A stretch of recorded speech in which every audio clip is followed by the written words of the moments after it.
Du projet Trèfle de l'ASBL, l'équipe. Alors, je ne change pas de casquette. Je remplace juste le docteur Philippe Hainaut, qui est médecin directeur de l'ASBL l'équipe, où j'ai un petit AIMA, pour vous parler d'un projet qu'on a mis sur pied il y a maintenant 3 ans au moins, qui s'appelle le projet Trèfle, et qui est en fait une initiative d'habitation pour des jeunes qui ont connu la psychiatrie et qui ont besoin d'un lieu d'autonomisation. Alors, ce n'est pas du tout un lieu psy, ce sont des logements mis à disposition par une institution qui est psychiatrique, mais qui avait des logements dans lesquels il y avait auparavant d'ailleurs des personnes âgées, donc sans rapport, mais qui a été une initiative pour permettre l'accès au logement de jeunes qui ont connu la psychiatrie, parce qu'on sait que ça, c'est encore plus difficile que pour un jeune qui décide de s'autonomiser.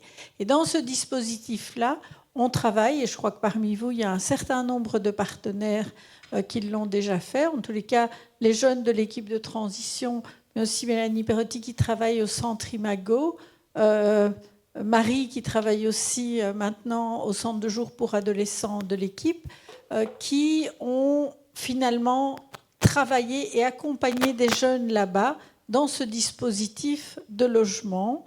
Et donc je vais simplement leur laisser faire un petit commentaire et un témoignage autour d'une situation clinique qu'ils ont connue. Il faut savoir que ce projet a été subsidié très légèrement, mais soutenu quand même dans le cadre des 6 chantiers dont on a bénéficié à la rentrée de janvier. Merci.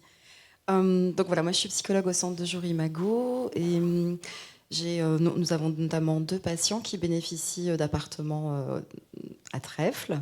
Et ce qui est vraiment intéressant, bon, ça rejoint aussi ce que le projet CAP a amené, c'est la dimension de l'expérience où une jeune de 19 ans, elle peut aller dormir 2-3 jours, s'extraire du foyer où il y a une situation de dysfonctionnement, d'insécurité éventuellement, et puis quand même aller rejoindre sa mère. On est encore dans une problématique adolescentaire, mais elle est vraiment dans un projet d'autonomisation à travers donc l'hébergement.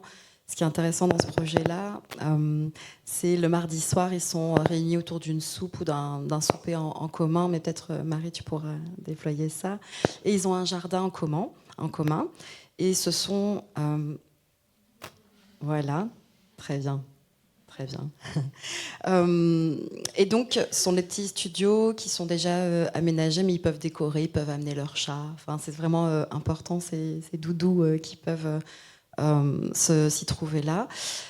Un point important à préciser, c'est qu'il faut qu'il y ait un référent de l'équipe qui envoie le jeune, qui reste disponible pour le jeune, donc qui peut éventuellement prendre la soupe avec les jeunes le mardi soir. Ça, c'est vraiment super important. Chinois Imago, c'est notre ergothérapeute qui est la référente en tant que référent institutionnel qui suit les 2 jeunes qui bénéficient du projet des 2 appartements-là. Voilà. Oui, mais donc au niveau en fait du cadre, au niveau du projet Trèfle, donc ce sont des appartements qui sont disponibles pour une durée d'1 an, renouvelables une fois selon les conditions. Donc en général, il y a une préadmission qui se met en place, que ce soit avec un pédopsychiatre ou un psychiatre, pour évaluer la situation, évaluer aussi si le fait de pouvoir proposer une mise en autonomie avec une équipe quand même soignante qui est présente, mais avec quand même une autonomie qui est assez importante, est le projet adéquat pour le jeune, et de pouvoir permettre après 1 an une réévaluation. Alors, c'est un projet qui, au niveau du bail, se fait en tripartie, donc à la fois avec le jeune, avec l'ASBL, l'équipe, mais aussi avec l'équipe de soins, donc en fait avec l'équipe qui va accompagner le jeune tout au long de la prise en charge au niveau du projet Trèfle. Et on demande à ces équipes notamment d'être présentes à la première réunion communautaire pour les jeunes. Donc c'est des réunions effectivement qui ont lieu les mardis, et quand un jeune rentre, on demande à son équipe thérapeutique d'être présent à cette première réunion. Et puis, dans les règles un peu obligatoires qu'on demande aux jeunes, c'est cette présence aux réunions et la nécessité d'avoir une activité en journée. Donc, c'est des jeunes qui doivent aller soit dans la scolarité ou doivent faire un projet, mais en tout cas, en journée, ils doivent avoir une activité. Et quand même, la présence et l'accompagnement au niveau médical, au niveau psychologique, pédopsychiatrique, psychiatrique, Donc il faut quand même que ce soit des jeunes qui soient en situation de psychopathologie, mais quand même correspondante avec l'idée d'une mise en autonomie. Voilà, je pense que c'est bon.